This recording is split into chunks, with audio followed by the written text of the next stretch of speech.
श्रीधर स्वामीकृत श्री हरिविजय अध्याय 29. सुदाम्याच्या पोह्यांची मूठ. श्री गणेशाय नमः. शोधिता त्रिभुवन समग्र, जे जे दिसे ते माया विकार. तितुकियासी भय असे साचार, नाशवंत म्हणून या. भोग बहुत भोगिता, तेथे रोगाचे भय तत्वता. सौख्य बहु अस वाढता, दुःख सवेची उद्भवे. बहुसाल साचिता धन, राज चोर भय त्या लागून. विद्या होता परिपूर्ण, वादक येऊन छळती हो. तपासी विघ्न करी शचीनाथ, रूपवंता योषिता छळीत. मित्रत्व जाहले बहु तेथ, भय होता अर्थ संबंधे. ज्ञान जो संपूर्ण होय, तेथे अभिमानाचे भय. सकळान माझी निर्भय, हरीचे पाय असती. या लागी अच्युत चरण उपासन, निर्भय असे परिपूर्ण. जे सकळ दुःख दरिद्र भंजन, निर्वाण पददायक. 28व्या अध्यायी कथा सुबुद्ध, उखेने वरिला अनिरुद्ध. वोहरे घेऊनी गोविंद, द्वारकेसी पावला. आधी व्याधी दुःख दरिद्र, दूर करणार यादवेंद्र. त्याचे भजनी जे तत्पर, त्यासी साचारनुपेक्षितो. काल यवनाच्या राज्याभीतरी, हरिचरणोद्भव गंगेच्या तिरी. कपिला नाम नगरी, अवनीवरी विख्यात. तेथे सुदामदेव ब्राह्मण, अत्यंत दरिद्री अकिंचन. ज्याचे मुष्टीभर कण, संग्रह नाही सर्वथा. नित्य करोनी कोरान्न, मिळवूनी आणि कण. त्या माझी अतिथी पूजा पंचाग्रास करून, यथा न्याय करीत असे. ब्रह्मचारी यतीश्वर, उपवासी किंवा निराहार. नित्य 2 प्रहरा घेऊनी समाचार, सुदामा विप्र भोजन करी. दुसऱ्या दिवसा लागून, न उरे मुष्टीभर अन्न. बाळे पीडती क्षुधे करून, न उरे अन्न तयासी. सुदाम देवाची गृहिणी, परम पतिव्रता शिरोमणी. सदा सादर पती भजनी, शुचिस्मंत सर्वदा. उभयतांचे एकचित्त, गृहस्थाश्रमी वर्तत. दोघांचे अंतरी दया बहुत, सदा हेत धर्मावरी. ऐसी जे स्त्री धर्मानुकूल, तेची पतिव्रता सती निर्मळ. त्या घरी राहे घननीळ, लक्ष्मी सहित सर्वदा. भ्रताराचे भाग्य देखती, लटकीच प्रीती वरी वरी दाविती. ज्या ओढाळी अत्यंत करीती, भ्रताराशी वंचनार्थ. एक तोंडाळ अत्यंत, एक खट्याळ मलिन बहुत. भ्रतार देखता क्षोभे मनात, तिचा त्याग आवश्यकी जे. अखंड जे क्रोधमुखी, दुर्भगा दुश्शिला एकी. घरी सर्व असोनी जे दैन्य भाकी, तिचा त्याग आवश्यकी जे. दर्पण घेऊनी हाती, सदा दात दाढा सोलिती. पती आधी ज्या अन्न भक्षिती, त्यांचा त्याग आवश्यकी जे. करीती पतीची निंदा, परघरी ज्या वसती सदा. ज्यांच्या बोलासी नाही मर्यादा, त्यांचा त्याग आवश्यकी जे. जार जारिणींची संगती धरी, मना आवडे तेथे निद्रा करी. एकली ग्रामा चाले दुराचारी, तिचा त्याग आवश्यकी जे. चिरे आणि अलंकार, घेऊनी वेळोवेळा करी शृंगार. उदकी रूप पाहे वारंवार, तिचा त्याग आवश्यकी जे. भलत्याशी एकांत गोष्टी, जार न्याहाळी सदा दृष्टी. सुख मानी पती होता कष्टी, तिचा त्याग आवश्यकी जे. सदा उघडे पयोधर, सवेची हासे झाकी पदर. निर्या सरसावी वारंवार, तिचा त्याग आवश्यकी जे. दुष्ट स्त्रियेसी करणे संसार, अज्ञान गुरु आणि मूर्ख पुत्र. यजमान कृपण कपटी मित्र, सुख अणुमात्र नसे तेथे. धनी निर्धन षंड भ्रतार, वक्ता तामसी श्रोता पामर. अंध सांगाती पंथ दूर, सुख अणुमात्र नसे तेथे. राजा कोपिष्ठ अविचारी प्रधान, भांडारी तस्कर मोडके सदन. शिष्य अभाविक गुरु मलिन, मग दुःख न्यून काय तेथे. पैशून्यवादियाचा विश्वास, पोहणारा विन धरी त्याची कास. रोगिष्ट वैद्याचे औषधास, न ये यश कल्पांती.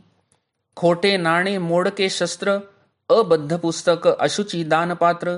पडला तरी समयी नाठवे शास्त्र, त्यासी यश न ये कल्पांती. असो सुदाम देवाची गृहिणी, परमपवित्र सर्वगुणी. दरिद्री पती निशी दिनी, आज्ञा नुल्लंघी तयाची. आधीच दरिद्रे पीडिली सबळ, त्यावरी पडिला दुष्काळ. सत्व टाकिती भाग्यवंत सकळ, चोर पुष्कळ सुटले. लोक देशधडी जाहले, दुष्काळे राष्ट्र वोस पडिले. सदने टाकूनी लोक गेले, मार्ग न चले कोठेही. वोस पडिल्या आळ्या सकळीक, भरले आळीस जाती लोक. आपुली झोपडी सोडून देख, सुदामाही चालिला. तव दारिद्र्यासी ठाव तत्वता, कोणीच न देथी सर्वथा. जेथे जेथे घरपांग पाहता, बाहेरी घालिती पिटोनी.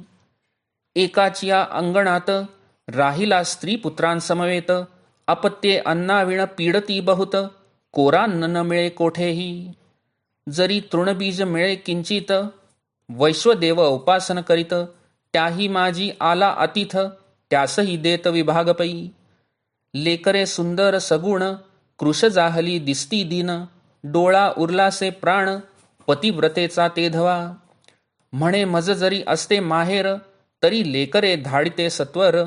पतीसी म्हणे तुमचा मित्र, द्वारकाधीशासे की. सुदामा म्हणे बाळपणी, परमप्रीती करी चक्रपाणी.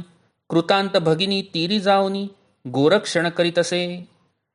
त्याही वरी गुरुगृही विद्याभ्यास, मी आणि राम ऋषिकेश. लीलावतारी जगन्निवास, कर्तव्याद्भुत तयाचे. गुरुपुत्र मृत्यू पावला, कमलपत्राक्षे ते वेळा.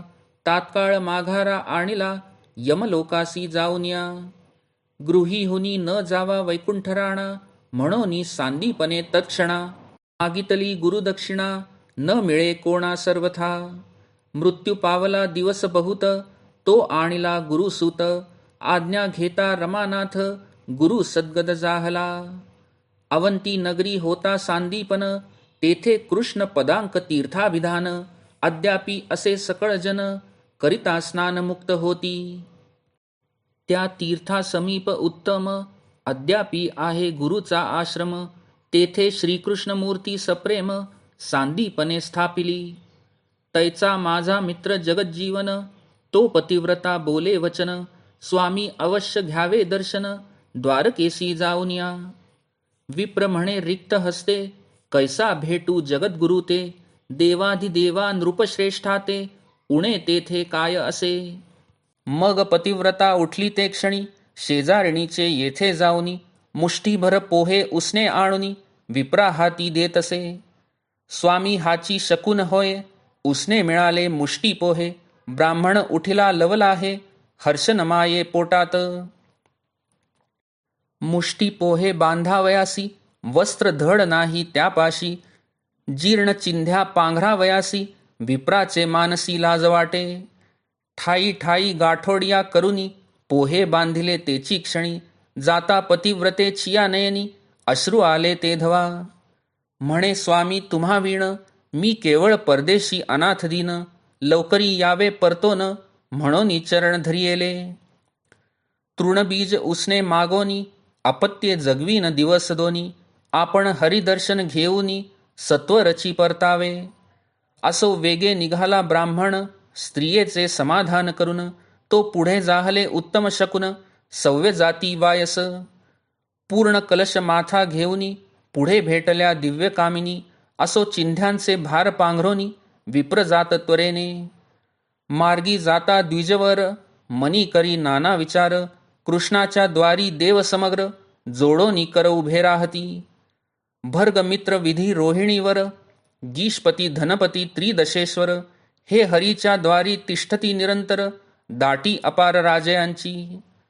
जाता कृष्णाच्या दर्शना, मुकुटी मुकुट आदळती खणखणा. तेथे मज दीना ब्राह्मणा, प्रवेश कैसा होईल. श्रीकृष्ण ललना चतुरा बहुत, माझा विनोद करीतील समस्त. मी दुर्बळ तेथे बहुत, ब्राह्मण ऐसे चिंतितसे. वाटे जाता घडी घडी, पाहे पोह्यांची गाठोडी. मनात म्हणे घरी बाळे रोकडी, उपवासी मरतील. ऐसा त्वरेने जाता विप्र, तव सोमीप देखिले द्वारकापूर. जे विरिंचीने रचिले नगर, ऐका सादर चतुर हो. 24 योजने सविस्तर, रमणीय दिसे द्वारकानगर. सप्तदुर्गे भोवती परिकर, महाविशाळ प्रचंड. सुवर्णमय दुर्गे दिसती, चरव्या झळकती शेषफणाकृती, रजनी माझी वाटती नक्षत्रेवरी जडियेली. रत्न जडित चक्रे दिसती, जैसे पंक्तीने बैसले गभस्ती. भोवता खंदक सरितापती, असंभाव्य उचंबळे. जैसे कनकाद्रीचे पुत्र पाही, तैसे हुडे झळकती ठाई ठाई. गिरीवर ते सर्वदाही, गर्जताती कृष्णनामे. वरी ठेविली उल्हाट यंत्रे, शस्त्रे झळकताती अपारे. हुडोहुडी मंगळतुरे, रात्रंदिवस गर्जती. तंत वितंत घन सुस्वर, वाद्ये वाजती मनोहर. त्या नादे गोपुरे समग्र, दुमदुमती सर्वदा. तुर्गावरोनी एक पंक्ती, कल्पवृक्ष दिव्य झळकती. चपळे ऐसे ध्वज निश्चिती, लखलखती अपार. महाद्वारे विशाळ झळकती, नवरत्नांची चक्रे वोप देती.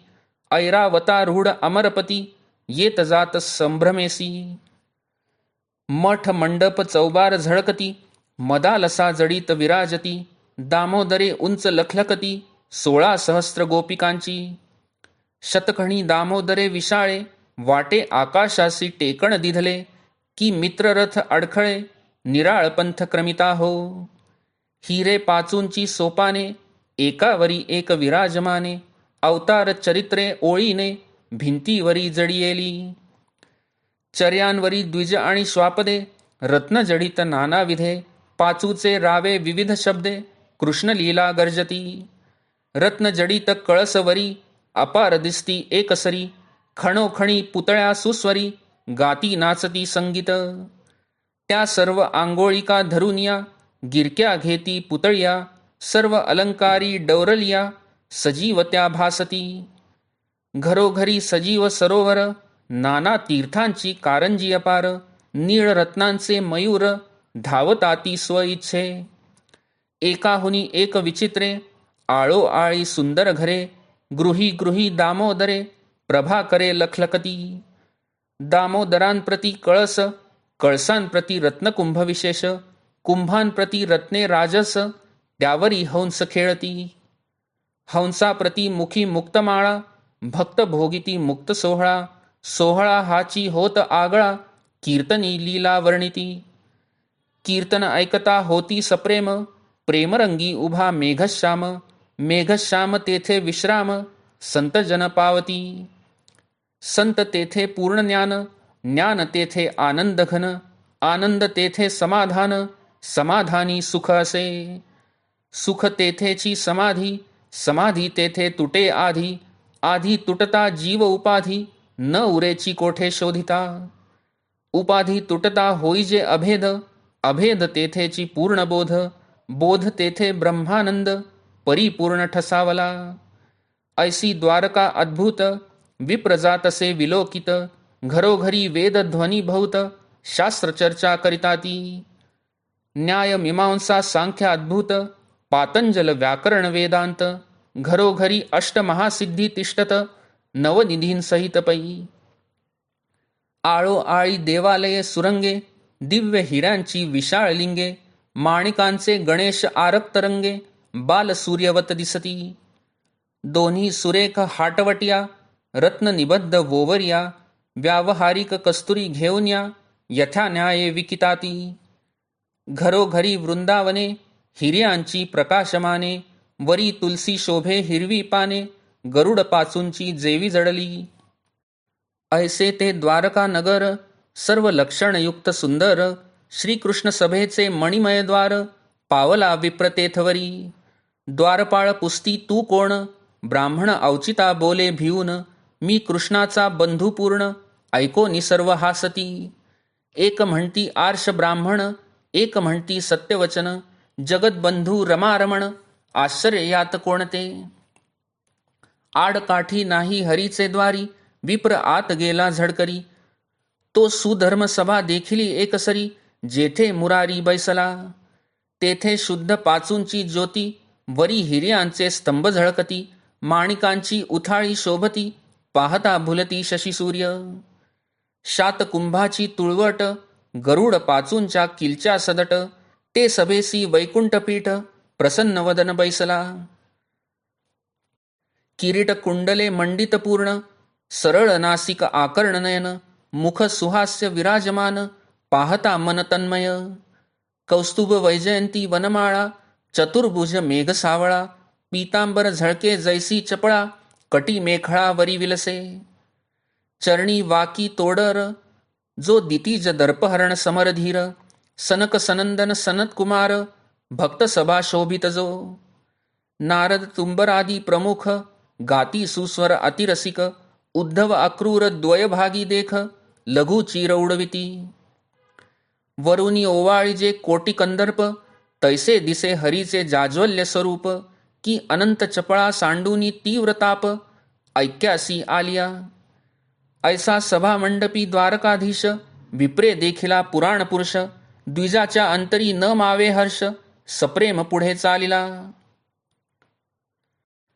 हरीने द्विज देखिला नयनी, आसन सांडूनी चक्रपाणी, पुढे धाविन्नला ते क्षणी, विप्राचे चरणी मिठी घातली. द्विजे धरिले दोन्ही कर, आलिंगनी मिसळला सत्वर, उभयतांचे नेत्री प्रेमपूर, न धरत लोटले ते धवा. सुदामा बाळपणीचा मित्र, अत्यंत हरीचे प्रीतिपात्र, म्हणून हृदयी राजीव नेत्र, दृढ धरी न सोडीच पै. ऐसे आलिंगन दोघा जणी, दिधले परी न पुरे धणी, मग हरीने विप्र हाती धरुनी, आपुले आसनी बैसविला. विप्राचे चरण प्रक्षालन, करी रुक्मिणी मनमोहन, म्हणे वाटेने चालता चरण, बहुत तुमचे भागले. पूजा करुनी सकळ, वाद्य गजरेसी घननीळ, विप्राचा हस्त धरुनी तत्काळ, सभा विसर्जुनी चालिला. रुक्मिणीच्या गृहाप्रती देख, चालिला जलजोद्भवाचा जनक, रत्नजडित डोल्हारा सुरेख, त्यावरी बैसती दोघेही. सुदाम देवते अवसरी, चिंध्यांचे भार सावरी, पोह्याची गाठोडी झडकरी, चाचपोनी पाहतसे. दूती प्रती म्हणे चक्रपाणी, सत्वर बोलावी रुक्मिणी, येरी निघोनी तेची क्षणी, त्रिभुवन जननी जवळी आली. तव भ्रू संकेते करुनी, दूती प्रती पुसे रुक्मिणी, येरी म्हणे शारंग पाणी, बोलाविती आपणा ते. पुसे हरिजवळी आहे कोण, येरी म्हणे एक दीन ब्राह्मण, चिंध्यांचे भार दरिद्री पूर्ण, त्यासी जगत जीवन भेटले. त्यासी न विसंबिती क्षणभरी, बैसविला डोल्हार्यावरी, ऐसे ऐकता भीमक कुमारी, उठे झडकरी ते धवा. विद्युल्लता जैसी झळकत, तैसा अचळ भूमीवर रुळत, हंसगती चमकत, हरिजवळी पातली. हरिपदी करुनी नमन, सवेची वंदिला तो ब्राह्मण, येरू देत आशीर्वचन, अनंत कल्याण तुझ लागी हो. श्रीरंग म्हणे रुक्मिणीसी, जैसा बळीभद्र बंधू आमासी, तैसाची गुरुबंधू निश्चयसी, सुदामदेव जाणीजे. येरी म्हणे जैसा गोरक्षक, तैसेची दिसते याचे मुख, आपुला बंधू होय निशंक, बाळपणीचा वाटतसे. आजीपर्यंत हे रत्न, होते कोठे ठेविले झाकून, हरी म्हणे करी पूजन, आपुल्या हस्ते करुन्या. येरी म्हणे द्वारपाळांनी येता, पूजा केली असेल तत्वता, हासे आले जगन्नाथा, म्हणे विनोद सर्वथा न कीजे. रुक्मिणीने उदक आणोनी, विप्रपद धुतले ते क्षणी, म्हणे गुरे राखिली बाळपणी, हिंडतावनी उल्ल्याटाचा. मग नापीत आणोनी, श्मश्रू कर्म करविले ते क्षणी, नेसावया उत्तम पडदणी, देती आणोनी ते धवा. त्याच्या चिंध्या गोळा करून, ग्रंथी बांधी जगज्जीवन, रुक्मिणीसी म्हणे मनमोहन, बहुत जतन करून ठेवी. मार्जन जाहलिया सत्वर, द्विजासी दिधली वस्त्रे अलंकार, यादव भोजना बोलाविले समग्र, श्रीकर धरे ते धवा. 16 सहस्त्र गोपी नारी, बोलाविल्या त्या अवसरी, ब्राह्मणाची वार्ता घरोघरी, श्रुत जाहली ते धवा. आश्चर्य करीती गोपिका, थोर लहान नाही वैकुंठ नायका, दीन जनांचा पाठीराखा, ब्रीदसाच हरीचे. तत्काळ रुक्मिणीच्या सदना, आल्या 16 सहस्त्र ललना, नमस्कारिती ब्राह्मणा, एक मृगनयना हासती. आशीर्वाद देता भागला विप्र, गोपींची दाटी जाहली थोर, म्हणती भावोजी सत्वर, कंचुक्या आणा माते. एक म्हणती आशीर्वाद पाही, यांनी फुकाचा दिधला नाही, येथे कंचुक्या कैच्या काही, पूर्वीतील ते कळेना. 56 कोटी यादवांसहित, भोजना बैसला रमानाथ, तितुक्यासी रुक्मिणी वाढीत, जैसी तळपत चपळाते. जैसे आसात चक्र फिरे, तैसी भीमकी वाढी त्वरे, चुडे झळकती एकसरे, उजेड पडे सर्वांवरी.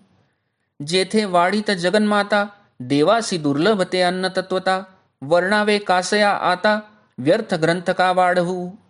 असो भोजन झालिया ते क्षणी, विडे दिधले त्रयोदश गुणी. मग श्रीकृष्ण म्हणे विप्रा लागुनी, आम्हासी वहिनीने काय धाडिले. अष्टनायिका जेवुनी सर्वही, हरिपाशी आल्या पाही. भावजीने आणले असेल काही, गाठोडे लवलाही आणले. रुक्मिणी खूण गाठी दावीत, म्हणे बंधूची संपत्ती पहा त्वरित. श्रीकृष्ण स्वहस्ते सोडित, गोपी पाहती भोवत्या. मग गाठोडिया सोडून सकळीक, पोहे घेत जगन्नायक. एक ग्रास मुखी घेतला देख, तव हस्त धरी रुक्मिणी. मनात तर्क करी रुक्मिणी, 3 ग्रास पोहे भक्षुनी.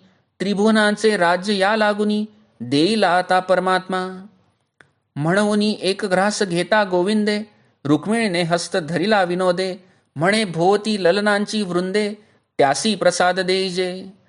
तो सत्यभामा म्हणे ते क्षणी, अहो 16 सहस्त्र जणी. एक एक दाणा मोडुनी, वाटिताही पुरेना. म्हणे वो द्विजवरा एक ऐकावे, पुनरपी गावासी परतो निजावे. अवघ्यान पुरते पोहे आणावे, ऐसाची ग्रंथी बांधोनिया. पोहे न देता निवाडे, नेदू तुमचे गाठोडे.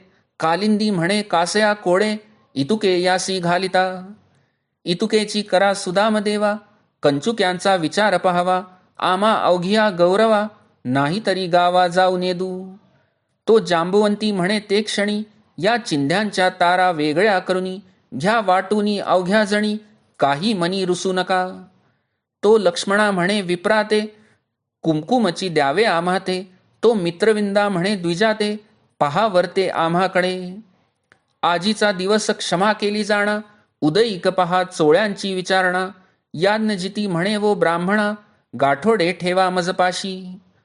मद्रावती म्हणे चोरुनी, धोतराच्या तारा जाईल घेऊनी. गाठोड्यासी खूण गाठ देऊनी, माझ्याची अधीन करावे. तव रेवती म्हणे यादवेंद्रा, या गाठोड्यावरी करावी खूणमुद्रा. बंधूचे ठेवणे जतन करा, ऐकता श्रीधरा हास्य आले. मग श्रीकृष्णे गाठोडे बांधिले, रुक्मिणीच्या स्वाधीन केले. सत्यभामा म्हणे तंतू मोजिले, आहेत किती ते श्रीरंगा. लज्जित खाली पाहे विप्र, कोणासी नेदी प्रत्युत्तर. सत्यभामेसी म्हणे दामोदर, किती विनोद करा लगे. हा बळीरामा परीस अधिक, सुदामा बंधू माझा देख. सभे बैसला जगन्नायक, सुदाम्यासी घेऊन या. वस्त्रे करोनी केशरी, मृगमदाचे ठसे त्यावरी. नेसल्या 16 सहस्त्र नारी, वास अंबरी न समाये. तो सभेसी आली कळा पात्रे, श्रीची लीला वर्णिती विचित्रे. त्या गौरविल्या राजीव नेत्रे, वस्त्रे भूषणे देऊनिया. सभा रंग झालियावरी, सुदामदेवा धरुनी करी. श्रीहरी प्रवेशले मंदिरी, मंचकावरी निजविला. ब्राह्मणासी आपुले हाते, रगडिले श्री कृष्णनाथे. हृदयी धरिले द्विज पदाते, श्रीवत्सलांछन मिरविजो. ब्राह्मण सेवा नारायण, स्वये करी तसे आपण. जो ब्राह्मणाचा करी अपमान, तो अनेक पतने भोगिल. ब्राह्मण तीर्थ नित्य घेता, महारोग जाती तत्वता. जो पूर्वी ब्राह्मण मनोरथा, रमानाथा आवडेतो. धन धान्य वस्त्रे अलंकार, देवोनी सुखी करीती विप्र. त्याचे मंदिरी श्रीधर, राहे सदा सर्वदा. समयी आलिया ब्राह्मण, त्यासी अगत्य द्यावे भोजन. यथाशक्ती द्यावे दान, तेणे जगत जीवन संतोषे. नेणे काही आचार विचार, एक ब्राह्मण भक्ती उदार. कंसारी त्याचा संसार, आपण अंगे गोड करी. ब्राह्मणाचा अपमान, सत्पात्री नेदी कदा दान. वेश्येसी अर्पी अर्थप्राण, तो वैरी पूर्ण श्रीहरीचा. जयाचे मुखी तृप्त जगन्नाथ, आणि हृदयी मिरवी पदांकित. त्याचा जो अभेर करीत, तो वैरी पूर्ण श्रीहरीचा. नावडे श्रवण कीर्तन, सत्यमागम द्विजपूजन. ब्राह्मण देखताची विटे मन, तो वैरी पूर्ण श्रीहरीचा. कीर्तनी जाय तो निद्रा येत, सदा सर्वदा व्यसनासक्त. सत्यपात्र देखताची विन्मुख होत, तो वैरी पूर्ण श्रीहरीचा. मी एक विष्णुभक्त बहुत, म्हणून शिवाची निंदा करीत. शिवभक्त येता तिरस्कारित, तो वैरी पूर्ण श्रीहरीचा. मी शिवभक्त सदाचारी, म्हणून विष्णूची निंदा करी. जो गुरुवचनी विश्वास न धरी, तो वैरी पूर्ण श्रीहरीचा. हे असो बोलणे बहुत, श्रीहरी सुदाम देवाचे पाय चुरित. विप्र धरी हरीचे हस्त, म्हणे तू रमानाथ जगद्गुरु. हरी पहुडला मंदिरी, मन्मथ जननीचे सेजेवरी. निद्रा न येची मुरारी, चिंता करी ते धवा. म्हणे रुक्मिणी परियेसी, सुदामयाचे कुटुंब उपवासी. अन्नावीण अहर्निशी, पीडताती अपत्ये. सेजे उठोनी गोविंद, जो जगद्गुरु मूलकंद. विश्वकर्म्यासी परमानंद, आज्ञा करीत ते धवा. म्हणे द्वारकापुरी सुंदर, तैसेची करी सुदामपूर. सर्व संपदा भरोनी सत्वर, शीघ्र येई रजनी माझी. ऐसे सुवर्ण नगर चांगले, तत्काळ तेणे रचिले. सर्व संपदा भरिल्या ते वेळे, विचित्र केले ते धवा. असो एक मास पर्यंत, सुदाम्यासी राहाविले तेथ. घरोघरी विप्रासी नेत, पाहुणेर करावया. सत्यभामादी समस्त नारी, नित्य सोहळा करीती घरोघरी. विप्र अत्यंत चिंता करी, कुटुंबाची ते धवा. हरीसी विनवी सुदामा, आता आज्ञा द्यावी जी आम्हा. हरी म्हणे विप्रोत्तमा, अवश्य जावे आताची. परी एक ऐकाजी सुदामदेवा, हे अलंकार वस्त्रे फेडून ठेवा. चिंध्यांचे गाठोडे ते धवा, जवळी ठेविले विप्राचे. ब्राह्मणे चिंध्या घेऊनी, वस्त्रे अलंकार ठेविले ते चिक्षणी. परम क्षीण पावला मनी, म्हणे कर्माची करणी दुर्धर. आमासी भोगणे पूर्ण दरिद्र, त्यासी काय करील यादवेंद्र. शिवा अंगी जडले फणीवर, परी समीर आहार चुकेना. की शिवमस्तकी मृगांक, परी न जाय त्याचा कलंक. माझे अदृष्ट पाठमोरे देख, कमला नायक काय करी. घेऊनी चिंध्यांचे भार, दडदडा चाले विप्र. बाळवीत आला यदुवीर, नगराबाहेर बंधुसी. विप्र सद्गद होऊनी, म्हणे जी रहावे आता शारंग पाणी. मग श्रीकृष्णमूर्ती विलोकनी, अश्रुनयनी आणले. आज्ञा घेऊनी त्वरित, वेगे विप्र असे जात. म्हणे जाहला असेल कुटुंबघात, एक मास लोटला. नगराजवळी आला त्वरित, तो द्वारकावती समीप आली वाटत. दिव्य दामोदरे लखलखत, कळस झळकत चहूकडे. म्हणे रे जगदीशा चुकलो पंथ, की दृष्टी तरळते निश्चित. आहा कृष्णा मी जाहलो भ्रमित, आप आपणा ते विसरलो. वेडावला पाहे ब्राह्मण, का मी द्वारकेसी आलो परतोन. तव लोक येती गावातून, त्यासी विप्र पुसतसे. ग्रामाचे नाम सांगा झडकरी, लोक म्हणती हे सुदामपुरी. ब्राह्मण म्हणे अंतरी, विनोद करीती माझा हे. तो भेटले गोरक्षक समोर, त्यासी पुसे हे कोणाचे खिल्लार. येरू म्हणती सुदामदेव विप्र, त्याची साचार गोधनेही. मग ब्राह्मण चहूकडे पाहे स्तब्ध, म्हणे हे अवघेची करीती विनोद. तव दळभार करुनी सिद्ध, प्रधान येती सामोरे. गज तुरंग महारथ, देखोनी ब्राह्मण भयभीत. म्हणे माझे कुटुंब समस्त, काय जाहले कळेना. माझी झोपडी होती ये स्थळी, ती कोणी मोडून टाकिली. माझी बाळे बहुतेक मेली, महादुष्काळे करुनिया. तव जवळी आले प्रधान, करीती साष्टांग नमन. दिव्य देह पावला ब्राह्मण, जाहला सुलक्षण नृपवर. दिव्य वस्त्रे अलंकार, प्रधान लेवविती सत्वर. पुढे होत वाद्यांचा गजर, तव प्रजा समस्त नमस्कारिती. गजस्कंदी बैसविला विप्र, मागे पुढे वेष्टीत दळभार. मिरवीत चालिला निज मंदिर, तव पुढे पुत्र देखिले. सुलक्षण अतिसुंदर, लेवविली वस्त्रे अलंकार. मनात आनंदला विप्र, म्हणे श्रीधर तुष्टला. तव बाहेर आली ती ललना, जैसी स्वर्गाहुनी उतरली देवांगना. वेगे करी निंबलोणा, लागे चरणापतीच्या. प्रधानी मुहूर्त पाहोनी, विप्र बैसविला सिंहासनी. वरी छत्र धरियेले ते क्षणी, तो उत्साह पाहती जन. जैसा परीस झगटता तत्काळी, लोह सुवर्ण होय ते वेळी. तैसी सुदाम्याची दशा जाहली, पूर्ण वनमाळी तुष्टला. ऐका नवल केले गोपाळे, मुष्टीभर पोहे भक्षिले, इंद्रपदतुल्य राज्य दिधले, सुदामयासी प्रीतीने. हरिविजय ग्रंथ समग्र, हेची केवळ द्वारकापूर. रुक्मिणी सहित यादवेंद्र, नांदे तेथे सर्वदा. नाना दृष्टांत परिकर, हेची केवळ यादव भार. पूर्ण ब्रह्मानंद अति उदार, श्रीधर वरद अभंग सदा. इति श्री हरिविजय ग्रंथ संमत हरिवंश भागवत प्रेमळ भक्त सदा परिसोत 39तमाध्याय गोडहा.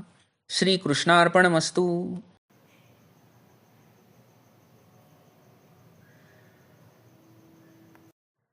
श्रीकृष्ण भक्तवत्सल आहे. भक्तांची त्याने कधीही उपेक्षा केलेली नाही व तो उपेक्षा करीतही नाही. सुदामा नावाचा त्याचा एक मित्र होता. सांदीपनी ऋषींच्या आश्रमात तो कृष्णाबरोबरच शिकत होता. त्यावेळेपासून त्याचे मन कृष्णाकडे ओढ घेत असे. पण आश्रम सोडल्यापासून त्याची व कृष्णाची भेट झाली नव्हती. तो कपिला नगरीत राहत असे. ते नगर कालयवनाच्या राज्यात होते. सुदामा गरीब होता. तो कोरडी भिक्षा मागून आपला आणि आपल्या कुटुंबाचा चरितार्थ चालवित असे. त्यातही कधी अतिथी आला तर त्याला आधी भोजन देऊन मग उरेल त्यात कुटुंब जेवत असे. मुलांना कधी कधी उपास घडत असे. ती रडून आकांत करीत. त्याचा उदरनिर्वाह कसा तरी चालला होता. त्याची पत्नी साधी होती. दुर्दैवाने एकदा दुष्काळ पडला. श्रीमंतांचीही पंचायत झाली. लोक गाव सोडून निघाले. सुदामा सुद्धा घरदार सोडून मुलांसह व पत्नीसह निघाला. गावोगाव हिंडत तो एका नगरात गेला. तिथे एका श्रीमंताच्या घराबाहेर त्याला आश्रयस्थान लाभले. मुलांची उपासमार होत होती. त्यांची अवस्था दयनीय झाली होती. पत्नी म्हणाली, नाथ, मला माहेरचे कोणीच नाही, नाहीतर आपल्याला तिकडे आसरा मिळाला असता. तुम्ही असे का करीत नाही? तुम्ही रागावणार नसलात तर विचारते. सुदाम्याने तिला अभय दिले. तेव्हा ती म्हणाली, तुम्ही कृष्णाकडे का जात नाही? तो तुमचा मित्र आहे असे नेहमी सांगता. तो तर राजा आहे, वैभवशाली आहे. त्याच्याजवळ काही मागितलेत तर तुम्हाला व मुलांना काही खायला तरी मिळेल. सुदामा म्हणाला, तू म्हणतेस ते खरे आहे. कृष्णाने सांदीपनी ऋषींचा मृतपुत्रही जिवंत केला. त्याचे सामर्थ्य देवांपेक्षाही जास्त आहे. तो मला विसरला नसेल, पण त्याकडे जाण्यास मन होत नाही. त्याने मला अशा स्थितीत पाहिले तर तो माझे स्वागत करील की धिक्कार करील याची कल्पना येत नाही. बरं, रिक्त हस्ताने कसे जावे? सुदाम्याच्या स्त्रीने घरात जाऊन पाहिले. घरात धान्य सुद्धा नव्हते. शेजारच्या घरी ती गेली. तिने थोडेसे पोहे उसने मागितले. ते आणून ती म्हणाली, कृष्णाला हे मूठभर पोहे भेट म्हणून द्या, त्याला ते आवडतील. हो, आवडतील, कारण गोकुळात तो दया दुधाचे पोहेच खात होता, असे सुदामा म्हणाला. सुदाम्याने फाटक्या वस्त्रात मूठभर पोहे अनेक गाठी मारून बांधून घेतले. तो द्वारकेला जाण्यास निघाला. त्याची स्त्री म्हणाली, लवकर परत या. 2-4 दिवस कसे तरी आम्ही काढू, पण तुमच्या मित्राकडून जरूर काहीतरी मदत मिळवूनच परत या. घर सोडून सुदामा निघाला. त्याला वाटेत नवनवीन शुभशकून होऊ लागले. तो विचार करू लागला, कृष्णाच्या सभेत किंवा घरात आपल्याला प्रवेश तरी मिळेल का? इंद्रादी देव सुद्धा त्याच्या भेटीसाठी उत्सुक असतात. तिथे मला कोण विचारणार? माझी दाद कोण घेणार? माझी मुले ती घरी किती उपाशी असतील आणि द्वारकेत माझी चेष्टाच होईल. कृष्णाच्या बायका फार चतुर व ज्ञानी आहेत असे लोक म्हणतात. त्या तर मला व माझ्या गबाळ्या वेशाला हसतील. कशाला जायचे? पण घरी काय खाणार? कृष्णाला भेटायला जायलाच हवे. सुदामा जेव्हा द्वारकेजवळ आला तेव्हा त्याला ती नगरी सागरात असून प्रकाशात लखलखत आहे असे दिसले. समुद्रातून नगरीपर्यंत जाण्यासाठी एक मार्ग केलेला होता. नगरीभोवती दुर्ग असून त्या वैभवशाली नगरीचे रक्षण करणारे सैनिक जागरूक होते. तो महाद्वारापर्यंत पोहोचला. आपण कोण? असे द्वारपालांनी विचारले. मी सुदामा. मी ब्राह्मण असून कृष्णाचा बालमित्र आहे. सांदीपनी ऋषींच्या आश्रमात तो व मी एकत्र राहत होतो. आता मला फक्त त्याची भेट हवी आहे. 4 शब्द त्याच्याजवळ बोलावेत, त्याला डोळे भरून पहावे, बसावे, सुखसंवाद करावा, या इच्छेने मी आज आलो आहे. द्वारपालांनी त्याला आत पाठविले. नगरातील शोभा पाहत पाहत तो यादवांच्या मुख्य सभागृहाजवळ आला. तो द्वारपालांजवळ आला. त्यांनी त्या दरिद्री कृश ब्राह्मणाला पाहून विचारले, तुम्ही कोण? इथेच थांबा. काय काम आहे आपले? सुदामा उभा राहिला व म्हणाला, मी कृष्णाचा गुरुबंधू आहे. द्वारपालांना आश्चर्य वाटले. त्यांनी सुदाम्याला अर्धवट ठरविला.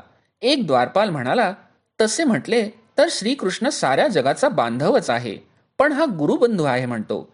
त्याला विचारून द्वारपालांना जेव्हा कळले की सुदामा सांदीपनी आश्रमात कृष्णाबरोबर शिकत होता, तेव्हा त्यांनी त्याला सभागृहात येऊ दिले. ते सभागृह व विशाल सदन पाहता पाहता सुदामा थक्क झाला. पुढे पुढे जाता जाता त्याला यादवांच्या सभेत एका श्रेष्ठ आसनावर बसलेला श्रीकृष्ण दिसला. त्याची व कृष्णाची दृष्टी भेट झाली. त्याला पाहताच कृष्ण उठला. तो त्वरेने सुदामाजवळ आला आणि त्याच्या पाया पडला. सुदामा गहिवरला. कृष्णाने त्याला घट्ट मिठी मारली. प्रेमाची उर्मी उठली. त्यांनी पुष्कळ वेळ मिठी सोडलीच नाही. कृष्ण सुदाम्याला मुळीच विसरला नव्हता. कृष्णाचे प्रेम आताही सांदीपनीच्या आश्रमातल्या इतकेच उत्कट होते. सुदामा, माझ्या आसनावर बस, ये, असे म्हणून सुदाम्याला कृष्णाने आपल्या आसनावर बसविले. इतर यादव मंडळी सभेत होती, ती कृष्णाने संकेत करताच निघून गेली. कृष्णाने सुदाम्याचे चरणक्षालन केले, पाय दाबले. त्याचे स्वागत करून मोठ्या मानाने रुक्मिणीच्या प्रासादात त्याला नेले. सुदाम्याची वस्त्रे मळकी व फाटकी होती. कृष्णाची वस्त्रे उंची होती. एक कृश तर दुसरा बलिष्ठ, एक दरिद्री तर दुसरा श्रीमंत, एक विप्र तर दुसरा यदुकुळातला पण साक्षात विष्णू. सुदाम्याने वस्त्रात बांधून पोहे आणले होते, ते चाचपून जागीच आहेत ना ते पाहिले. दूतीने रुक्मिणीला आधीच सांगितले होते की श्रीकृष्ण एका दरिद्री कृश ब्राह्मणाला मोठ्या आदराने बरोबर घेऊन आत येत आहेत. कृष्ण आत आला. रुक्मिणीला म्हणाला, जसा माझा बलराम हा ज्येष्ठ बंधू, तसाच हा दुसरा बंधू आहे. रुक्मिणीने आदराने नमस्कार केला. ब्राह्मणाने सवयीप्रमाणे आशीर्वाद दिला. निर्धन ब्राह्मण मूर्तिमंत लक्ष्मीला आशीर्वाद देत होता आणि तो आशीर्वाद लक्ष्मी ग्रहण सुद्धा करीत होती. पण नेहमीच्या आनंदी व विनोदी स्वभावात अनुसरून ती म्हणाली, हे तुमचे बंधू शोभतातच.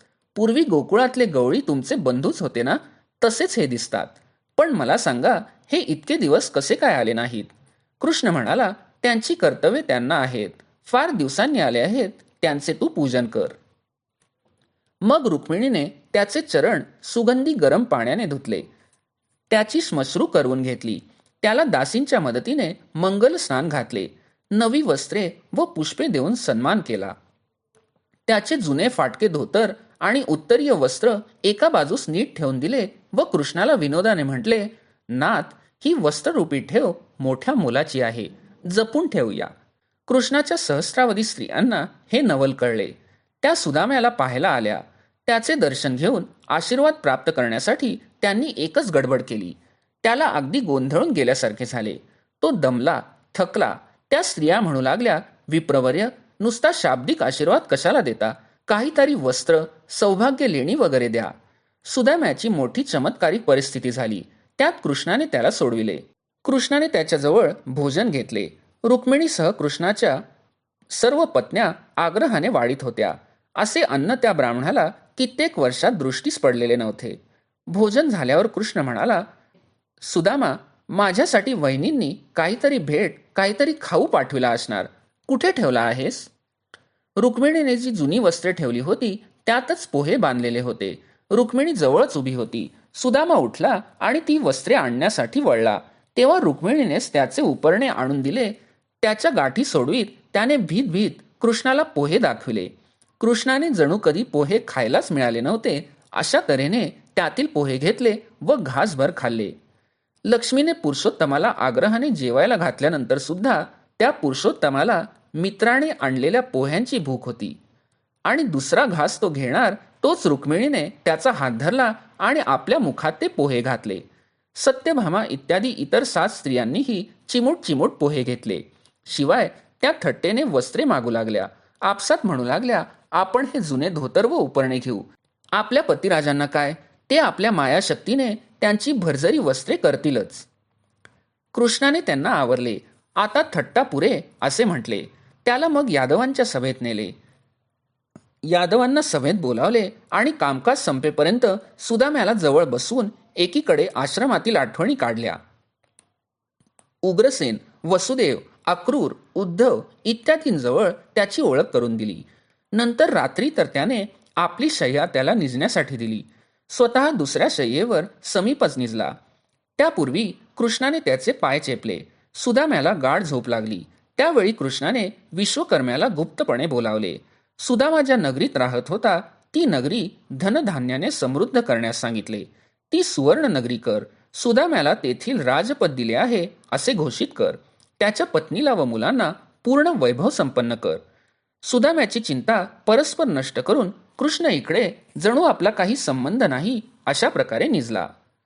दुसऱ्या दिवसापासून 1 महिनाभर कृष्णाने द्वारकेतील अनेक यदुश्रेष्ठांच्या घरी सुदाम्याला रोज नेले व थाटात स्वागत आणि आतिथ्य करविले. पण सुदाम्याचे मन त्याच्या स्वतःच्या घरी धावत होते. शेवटी त्याची चलबिचल पाहून कृष्णाने त्याला घरी जाण्यास अनुज्ञा दिली.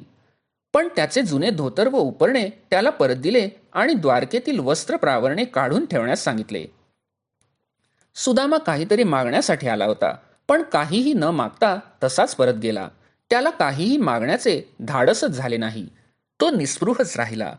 कृष्ण त्याला निरोप देण्यासाठी दूरपर्यंत गेला. डोळ्यातून प्रेमाश्रू ओसंडत आहेत अशा अवस्थेत सुदामा निघाला. तो जेव्हा आपल्या नगरीजवळ आला तेव्हा मात्र थक्क झाला. दुष्काळाचे एकही चिन्ह तेथे नव्हते. मोठमोठे प्रासाद दिसू लागले, महामार्ग दिसू लागले. संपन्न सुंदर नागरिक त्याच्या स्वागतासाठी आले. त्याला सन्मानाने नेऊन लोक त्याचा जय जयकार करू लागले. त्या नगरीचा तो राजा आहे असे त्यांनी त्याला सांगितले. तो आपल्या घराकडे गेला. तो त्या ठिकाणी राजवाडा दिसू लागला. वैभवाने नटलेली त्याची पत्नी व मुले त्याच्या स्वागतासाठी पुढे आली. सुदामा बावरून गेला. त्याने आपल्या स्वतःकडे पटकन दृष्टी वळविली. आपण सशक्त सुंदर कसे झालो तेच त्याला कळले नाही. आणि राजाची वस्त्रे आपल्या अंगावर कशी आली याचा अचंबा करता करता तो जेव्हा आपल्या राजवाड्यात प्रविष्ट झाला तेव्हा त्याचा आपल्या डोळ्यांवर विश्वासच बसेना. सारा राजवाडा सोन्याचा व रत्नजडित होता. त्याची मुले त्याला बिलगली. सुदाम्याच्या नेत्रातून घळघळा अश्रू वाहू लागले. पोह्यांच्या पुरचुंडीवर अधाशासारखा तुटून पडणारा श्रीहरी त्याला आठवला. त्या बदल्यात त्याने आपल्याला एवढे वैभवाच्या शिरावर चढविले हे पाहून त्याला वाटले, कृष्णा, नाथांच्या नाथा, तू अनंत हस्तांनी जे देतोस त्याची कल्पनाच आम्हा दीनांना करता यावयाची नाही. नागरिकांनी मोठा उत्सव साजरा केला. सुदामा राजा झाला. कृष्णाची आतिथ्यशीलता आणि औदार्य पाहून इंद्रादी देव नम्र झाले. अध्याय 29 समाप्त. श्रीकृष्णार्पणमस्तु.